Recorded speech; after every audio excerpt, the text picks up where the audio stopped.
Vocês receberam na entrada uma bolinha azul, certo?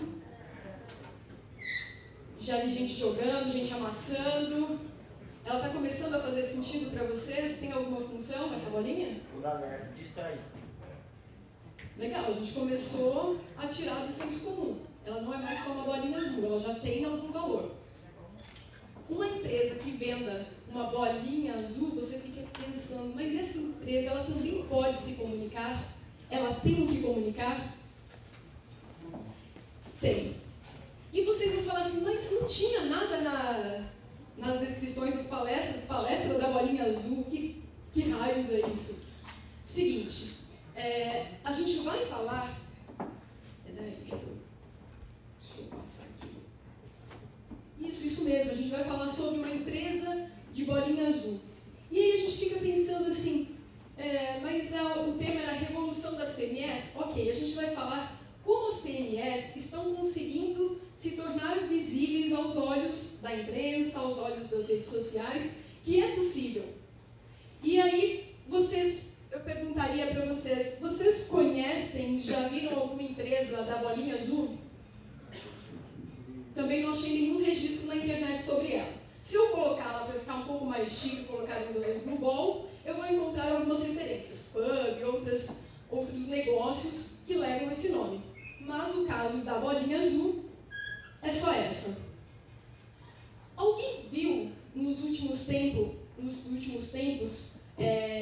a quantidade de notícias sobre pequenas, médias empresas? Sim. Muito. Tem aumentado, graças a Deus. E foi nessa pegada que eu e minha equipe, nós, há 5 anos atrás, começamos a trabalhar.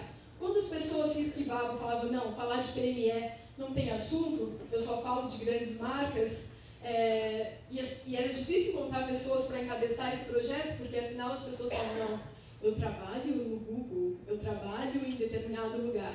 Então, a gente levantou essa bandeira e foi trabalhar. E partindo muito do princípio seguinte, eu sou do interior, sou de uma cidade muito pequena e que só foi diminuindo. Hoje são 17 mil habitantes no Paraná, Porecatu, próximo a Londrina.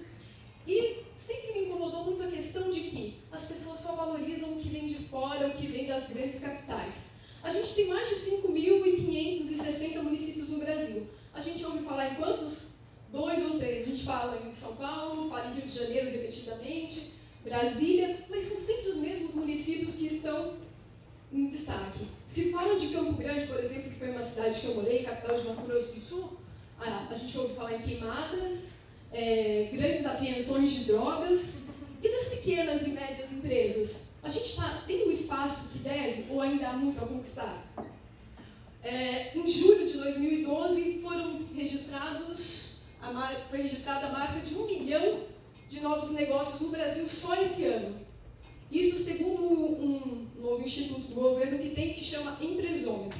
Ele traz vários dados sobre as empresas no Brasil. Isso aqui é muito legal e a gente fica se perguntando, mas e esses outros estados que aparecem aqui, eles estão sendo divulgados? A gente tem regiões em que há tecnologia despontando muito forte, em que há questão de logística, transporte chegando a outros estados, e a gente ouve falar nisso, né? Então, assim, esse papel que a gente PME, que a gente cidade do interior deve assumir, é bem importante, porque faz parte da autoestima das pessoas. Se elas não se veem, se elas não veem suas cidades, se elas não veem suas empresas, parece que aquela ideia dela não é tão fantástica assim. E dessas empresas que nós vimos surgir, quantas eram PMEs? Quem as conhece?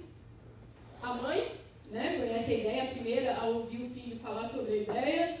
Aí a gente tem os irmãos, os amigos, e fica aí dentro desse métier. Mas será que as ideias, a gente não tem muito mais ideia dentro do Brasil que pode ser compartilhada, que pode ser divulgada? Né? E essa dúvida é realmente, aí a pessoa, até o próprio empreendedor, ele começa a se questionar. Será que eu sou bom realmente? Será que eu sou bom o suficiente? E ele começa a colocar isso em xeque e ele entra num ciclo vicioso de que a empresa de uma pessoa, quem conhece, são os amigos e a mãe. Aí ele começa a ter dúvidas sobre aquele crescimento, se ele realmente vai crescer, vai prosperar. Aí ele já chega meio intimidado na empresa para oferecer aquele produto dele. Qual a sua empresa? Qual a sua empresa? Tem vergonha de falar até o nome da empresa. E aí uma pessoa que chega com uma autoestima dessa, ela não vende o produto, começa a faltar dinheiro, aí vai continuar sempre dentro dessa mesma rotina aí e vai continuar a empresa de uma pessoa. Conheci empresas de uma pessoa que começaram a fazer um trabalho de comunicação e conseguiram agregar muito mais. E essas ideias... E aí ele começa a ver que num noticiário, numa revista segmentada para a PME ou em algum outro lugar, uma ideia emplacou. Ele falou, nossa, é uma ideia muito parecida com a minha. Mas por que a minha não deu certo? Porque ele não compartilhou. Compartilhar, comunicar, é agregar. É muito o que o Alessandro estava comentando na palestra dele.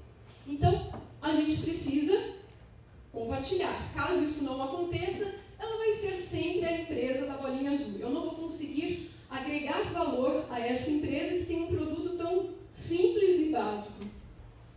E como sair desse ciclo? Aí vem o papel da comunicação. Ela ajuda não só com a imagem que eu quero transmitir, porque o que acontece é que muitas vezes as pessoas usam só com um aspecto, só com o intuito de vender os seus negócios, a comunicação, quando na verdade eu posso agregar para uma série de coisas. E como que eu começo a fazer isso? Tem ferramentas 1000 hoje no mercado que a gente pode usar para começar a entender um pouco mais do nosso negócio. Tem ferramentas do Design Thinking, como a Raíssa falou na minha apresentação, que eu tenho usado bastante. Então você consegue ter uma leitura mais rápida da empresa e muito visual. Então não só você, enquanto empreendedor, conhece a sua empresa, como as pessoas que estão no seu entorno. Então tem várias ferramentas, mas a grande questão é que essas ferramentas elas são movidas por perguntas. Saber perguntar é fundamental. Não adianta eu fazer as mesmas perguntas para ouvir as mesmas respostas. Então, como que a gente pode fazer isso diferente e mostrar o nosso negócio diferente? Porque não adianta também eu falar, não, está na moda sustentabilidade, eu vou falar que a gente faz um projeto de reciclagem dentro da empresa. Ok, se isso for a essência da empresa, se realmente for verdade, ok comunicar. Mas é importante saber o que tem realmente dentro dessa empresa para eu poder comunicar com qualidade. E aí, o que eu vou propor para vocês é que se vocês têm por exemplo, um intuito de desenhar melhor, qual é a imagem pessoal que vocês desejam transmitir? Qual o projeto que vocês querem apresentar ou formatar? Qual é essa empresa que vocês estão desenhando? Então, tem uma ferramenta que é bastante simples, e aí a bolinha começa a ter outras funções, porque quem tiver caneta pode anotar na sua própria bolinha, então ela recebe uma outra função.